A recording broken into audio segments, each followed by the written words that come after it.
Chief of the naval staff admiral Naveed Ashraf نے کہا ہے کہ آج سے 54 سال قبل اسی روز پاک بحریہ کے آبدوز ہنگور نے بھارتی بحریہ کے جہاز INS ککری کو غرق کر کے اور INS کرپان کو ناکارہ بنا کر تاریخ رقم کی۔ یہ دوسری جنگ عظیم کے بعد کسی جنگی جہاز کے خلاف آبدوز کا پہلا مارکہ اور جدید تاریخ میں کسی روایتی آبدوز کا واحد کامیاب حملہ تھا۔ ان خیالات کا اظہار انہوں نے 54ویں ہنگور ڈے کے موقع پر اپنے پیغام میں کیا۔ ایڈمرل نوید اشرف کا کہنا تھا کہ یہ لمحہ ہماری بحری تاریخ کے اوراق میں نقش ہے اور دشمن کے لیے ایک عبرتناک یاد دہانی ہے۔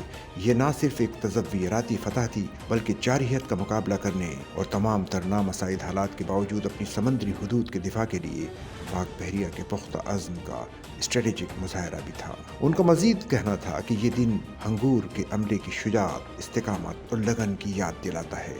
ان کا یہ شاندار کارنامہ اللہ تعالیٰ کی نصرت کی علامت ہے اور پیشہ ورانہ مہارت، فرض شناسی اور ثابت قدمی کے اعلیٰ ترین معیارات کا عکس ہے۔ ہنگور کے غازی عملے کے متاثر کن کردار اور بہادری نے ہماری سب میرین سروس کے لیے ایک قابل فخر تاریخی ورثہ تخلیق کیا جو ہماری شاندار روایات میں ایک نئے باب کا اضافہ ہے۔ انہوں نے کہا کہ پاک بحریہ اپنی زیر آب جارحانہ صلاحیت پر خصوصی توجہ مرکوز کیے ہوئے ہے اور چین کے ساتھ ہمارا جاری آبدوزوں کے حصول کا پروگرام اس ویژن کا منہ بولتا ثبوت ہے۔ 8 ہنگور کلاس آبدوزوں کی شمولیت ہماری جارحانہ قوت کو زبردست تقویت بخشے گی اور پاک بحریہ کو آپریشنل لچک فراہم کرے گی۔ ایڈمرل نوید اشرف نے کہا کہ اس موقع پر اپنی فتح کا جشن مناتے ہوئے ہمیں PNS ایم غازی کے شہداء کو ہرگز نہیں بھولنا چاہیے جنہوں نے مادر وطن کے دفاع کے لیے اپنی جانوں کا نذرانہ پیش کیا۔ پاک بحریہ ان کی عظیم قربانیوں کے ساتھ PNS ایم ہنگور کے مثالی کارنامے سے ہمیشہ حوصلہ پاتی رہے گی۔ میں سب میرین سروس کی مستقبل کی کاوشوں میں کامیابی کے لیے دعا گو ہوں۔ اللہ تعالی